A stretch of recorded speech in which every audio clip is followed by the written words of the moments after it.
സംസ്ഥാനത്ത് ഞായറാഴ്ച വരെ ഒറ്റപ്പെട്ട ഇടങ്ങളിൽ ഇടിമിന്നലോട് കൂടിയ മഴ തുടരുമെന്ന് മുന്നറിയിപ്പ്. കള്ളക്കടൽ പ്രതിഭാസത്തിനും സാധ്യതയുള്ളതിനാൽ കേരള ലക്ഷദ്വീപ് തീരങ്ങളിൽ മത്സ്യബന്ധനത്തിന് വിലക്കുണ്ട്. സംസ്ഥാനത്ത് മഴ ശക്തമാകുന്നു. ഇന്ന് 7 ജില്ലകളിൽ യെല്ലോ അലർട്ട് പ്രഖ്യാപിച്ചു. തിരുവനന്തപുരം, കൊല്ലം, പത്തനംതിട്ട, ആലപ്പുഴ, കോട്ടയം, എറണാകുളം, ഇടുക്കി ജില്ലകൾക്കാണ് മഴ മുന്നറിയിപ്പുള്ളത്. ഒറ്റപ്പെട്ട ഇടങ്ങളിൽ ഇടിമിന്നലോട് കൂടിയ മഴയ്ക്കും ശക്തമായ കാറ്റിനും സാധ്യതയുണ്ടെന്നാണ് മുന്നറിയിപ്പ്. ഇതിന്റെ അടിസ്ഥാനത്തിൽ പല ജില്ലകളിലും രാവിലെ തന്നെ മഴയെത്തി. കള്ളക്കടൽ പ്രതിഭാസത്തിനും സാധ്യതയുള്ളതിനാൽ കേരള ലക്ഷദ്വീപ് തീരങ്ങളിൽ മത്സ്യബന്ധനത്തിന് വിലക്കേർപ്പെടുത്തി.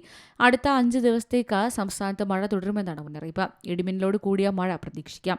അതേസമയം തന്നെ കേരളത്തിൽ കാലവർഷം വൈകുകയാണ്. പടിഞ്ഞാറൻ കാറ്റ് ദുർബലമായി തുടരുന്നതിനാലാണ് കാലവർഷം വൈകുന്നത്. ജൂൺ ആദ്യവാരം തന്നെ കാലവർഷം സജീവമാകാനുള്ള സാധ്യതയും പ്രവചിക്കുന്നുണ്ട്. അറബിക്കടലിൽ രൂപപ്പെട്ട ചക്രവാത ചുഴി പടിഞ്ഞാറൻ കാറ്റിന്റെ കേരളത്തിലേക്കുള്ള വ്യാപനത്തിന് തടസ്സമാകുന്നുണ്ട്. ഇത് ദുർബലമാവുകയോ പടിഞ്ഞാറേക്ക് നീങ്ങുകയോ ചെയ്താലേ കാലവർഷം കേരളത്തിലേക്ക് എത്താനുള്ള സാഹചര്യം ഒരുങ്ങുകയുള്ളൂ. മെയ് 26-ന് കേരളത്തിൽ കാലവർഷം എത്തും എന്നായിരുന്നു നേരത്തെ കാലാവസ്ഥാ വകുപ്പ് പ്രവചിച്ചത്. News desk Zee Malayalam news. ഏറ്റവും പുതിയ വാർത്തകളും വിശേഷങ്ങളും വിരൽത്തുമ്പിലറിയാൻ സി മലയാളം ന്യൂസ് എല്ലാ ഡിജിറ്റൽ പ്ലാറ്റ്ഫോമുകളിലും ലഭ്യം.